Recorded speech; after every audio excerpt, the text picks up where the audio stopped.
He put the gun back in the bureau drawer and shut the drawer. No, not that way. Louise wouldn't suffer. It was very important that this thing have, above all, duration. Duration through imagination. How to prolong the suffering. How, first of all, to bring it about. The man standing before the bedroom mirror carefully fitted his cufflinks together. He paused long enough to hear the children run by swiftly on the street below, outside this warm 2-story house. Like so many gray mice, the children, like so many leaves. By the sound of the children, you knew the calendar day. By their screams, you knew what evening it was. You knew it was very late in the year. October. The last day of October, with white bone masks and cut pumpkins and the smell of dropped candle wax. No, things hadn't been right for some time. October didn't help any. If anything, it made things worse. He adjusted his black bow tie. If this were spring, he nodded slowly, quietly, emotionlessly, at his image in the mirror. Then there might be a chance. But tonight, all the world was burning down into ruin. There was no green spring, none of the freshness, none of the promise. There was a soft running in the hall. That's Marion, he told himself, my little one. All 8 quiet years of her. Never a word, just her luminous gray eyes and her wondering little mouth. His daughter had been in and out all evening, trying on various masks, asking him which one was the most terrifying, most horrible. They had finally decided on the skeleton mask. It was just awful. It would scare the beans from people. Again, he caught the long look of thought and deliberation he gave himself in the mirror. He had never liked October. Ever since his first lay in the autumn leaves before his grandmother's house many years ago and heard the wind and the sway of empty trees, it had made him cry, without a reason. And a little of that sadness returned each year to him. It always went away with spring, but it was different tonight. There was a feeling of autumn coming to last a million years. There would be no spring. He had been crying quietly all evening. It did not show, not a vestige of it on his face. It was all hidden somewhere, and it wouldn't stop.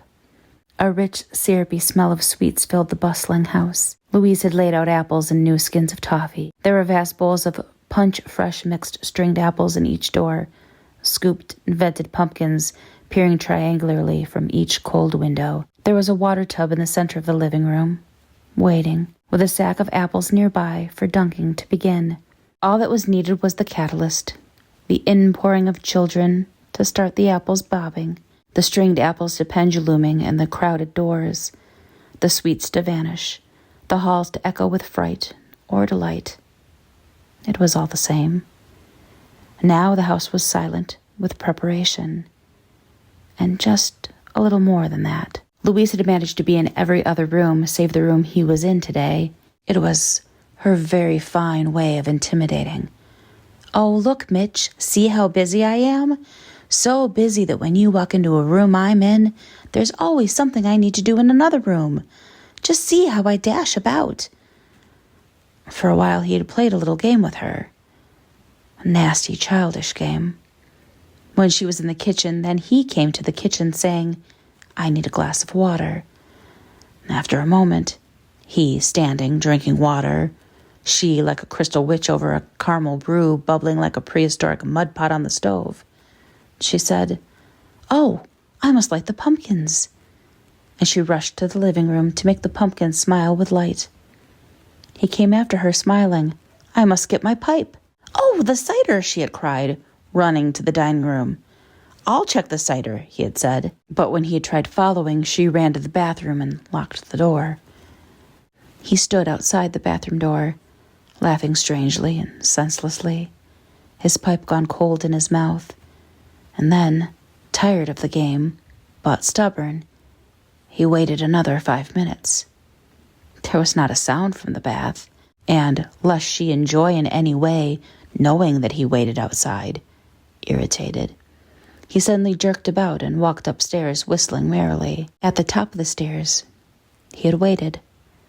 Finally, he'd heard the bathroom door unlatch, and she came out, and life below stairs and resumed, as life in a jungle must resume once a terror has passed on away, and the antelope returned to their spring. Now, as he finished his bow tie and put on his dark coat, there was a mouse rustle in the hall. Marian appeared in the door, all skeletons in her disguise. "How do I look, Papa?"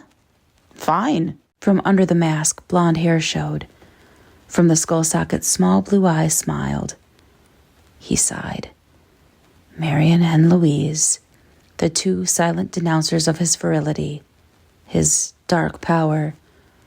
What alchemy had there been in Louise that took the dark of a dark man and bleached the dark brown eyes and black hair and washed and bleached the ingrown baby all during the period before birth until the child was born?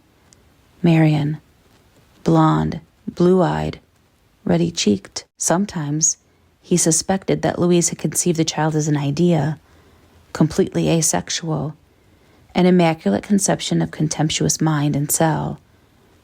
As a firm rebuke to him, she had produced a child in her own image, and to top it, she had somehow fixed the doctor so he shook his head and said, "Sorry, Mr. Wilder, your wife will never have another child. This is the last one." "And I wanted a boy," Mitch had said 8 years ago. He almost bent to take hold of Marian now, in her skull mask. He felt an inexplicable rush of pity for her, because she had never had a father's love, only the crushing, holding love of a loveless mother.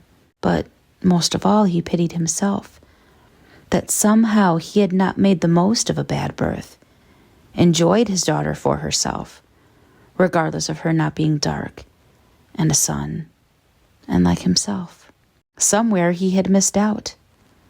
Other things being equal, he would have loved the child, but Louise hadn't wanted a child anyway in the first place. She'd been frightened by the idea of birth. He had forced the child on her, and from that night, all through the year until the agony of the birth itself, Louise lived in another part of the house. She had expected to die with the forced child. It had been very easy for Louise to hate this husband who so wanted a son that he gave his only wife over to the mortuary. But Louise had lived, and in triumph. Her eyes, the day he came to the hospital, were cold. "I'm alive," they said, "and I have a blonde daughter. Just look." And when he had put out a hand to touch, the mother had turned away to conspire with her new pink daughter child, away from that dark, forcing murderer. It had all been so beautifully ironic. His selfishness deserved it. But now, it was October again. There had been other Octobers, and when he thought of the long winter, he had been filled with horror. Year after year, to think of the endless months mortared in this house by an insane fall of snow, trapped with a woman and child, neither of whom loved him, for months on end. During the 8 years, there had been respites. In spring and summer, you got out, walked, picnicked. These were desperate solutions to the desperate problems of a hated man. But in winter, the hikes and picnics and escapes fell away with leaves. Life, like a tree, stood empty, the fruit picked, the sap run to earth. Yes, you invited people in, but people were hard to get in winter with blizzards and all. Once he had been clever enough to save for a Florida trip. They had gone south. He'd walked in the open. But now, the 8th winter coming, he knew things were finally at an end. He simply could not wear this one through. There was an acid walled off in him that slowly had eaten through tissue and bone over the years. And now, tonight, it would reach the wild explosives in him, and all would be over. There was a mad ringing of the bell below. In the hall, Louise went to see. Marian, without a word, ran down to greet the first arrivals. There were shouts and hilarity. He walked to the top of the stairs. Louise was below, taking wraps. She was tall and slender and blonde to the point of whiteness, laughing down upon the new children. He hesitated. What was all this? The years, the boredom of living. Where had it all gone? Certainly not with the birth of the child alone. But it had been a symbol of all their tensions, he imagined. His jealousies and his business failures and all the rotten rest of it. Why didn't he just turn, pack a suitcase, and leave? No, not without hurting Louise as much as she had hurt him. It was simple as that. Divorce wouldn't hurt her at all. It would simply be an end to a numb indecision. If he thought divorce would give her pleasure in any way, he would have stayed married the rest of his life to her, for damn spite. No, he must hurt her. Figure some way, perhaps, to take Marian away from her, legally. Yes, that was it. That would hurt most of all. To take Marian away. Hello down there. He descended the stairs, beaming. Louise didn't look up. Hi, Mr. Wilder, the children shouted, waved as he came down.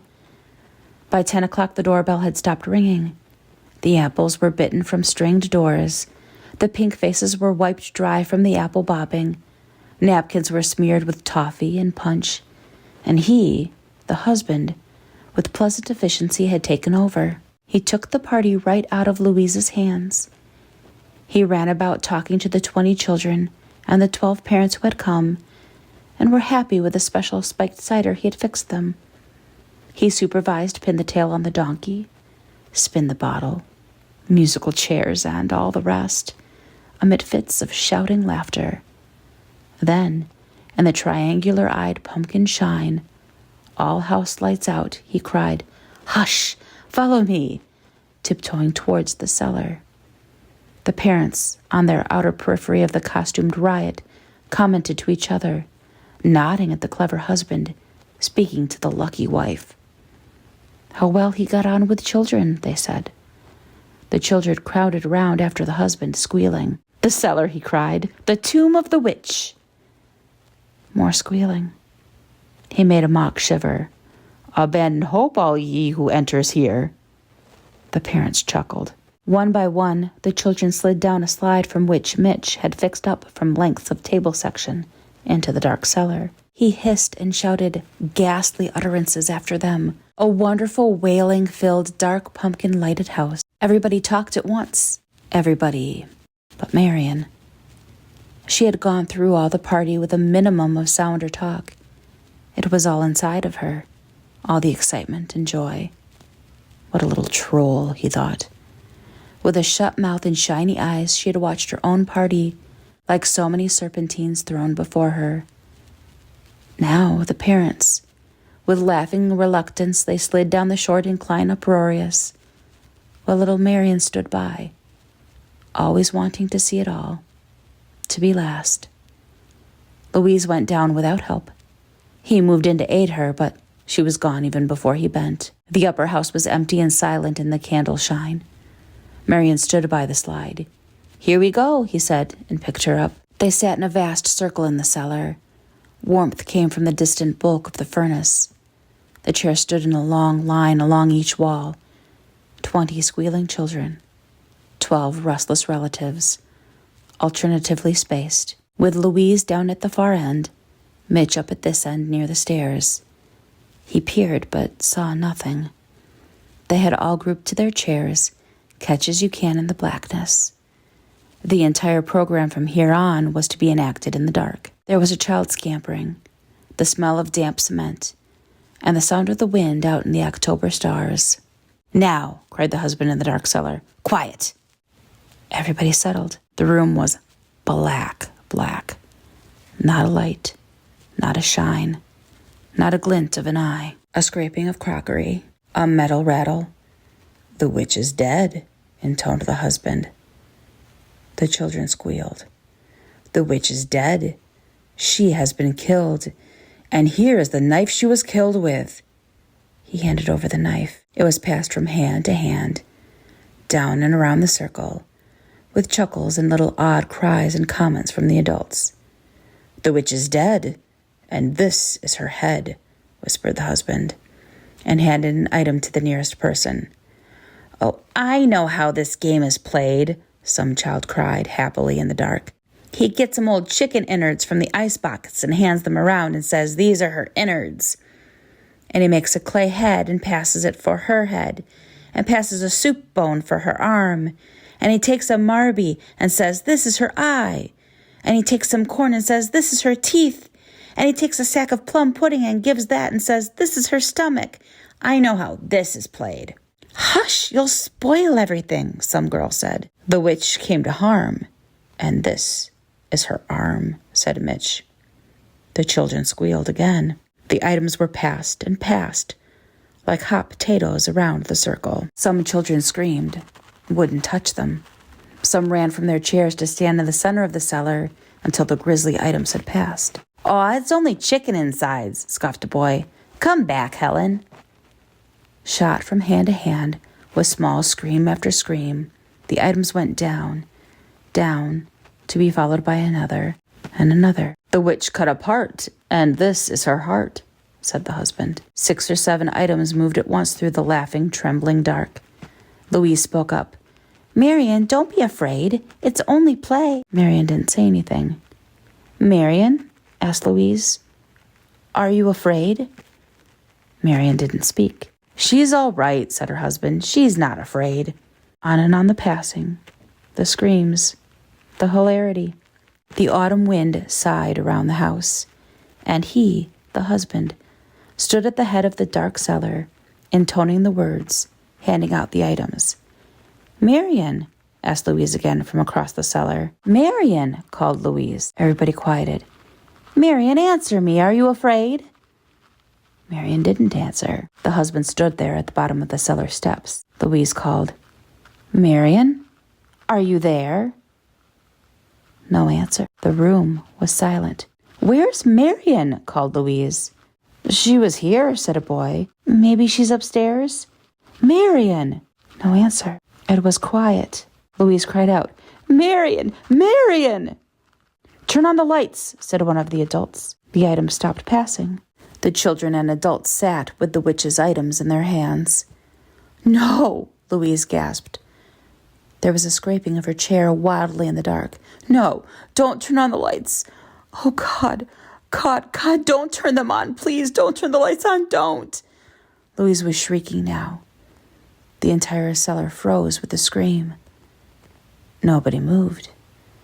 Everybody sat in the dark cellar, suspended in the sudden frozen task of this October game.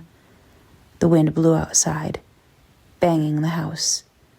The smell of pumpkins and apples filled the room with the smell of the objects in their fingers.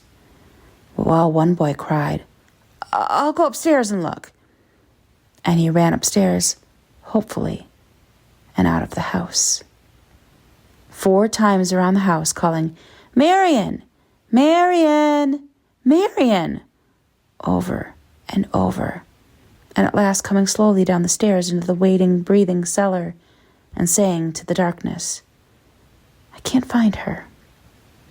Then some idiot turned on the lights.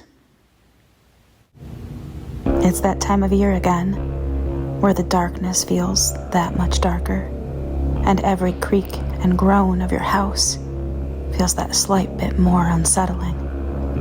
It's that time of year where your sense of fear and dread creeps more deeply upon you, and your fears are suddenly heightened. But there's no need to fear. We have the perfect solution for you. Spooktober 2024 is once again sponsored by VENATOS. As you all know by now, VENATOS offers the topmost quality in gaming equipment. And with their top-rated customer service, you won't have any buyer's remorse nightmares, even if you live on Elm Street. You can avoid the terror of added fees because VENATOS ships free to the United States, Canada, and hell. Well, Hell, Michigan, that is. What are you waiting for? Go to VENATOS.com today. Still scared? How about you use code PRESSSTARTMOM at checkout and save an additional 10% off your order? That should keep the monsters at bay. For now.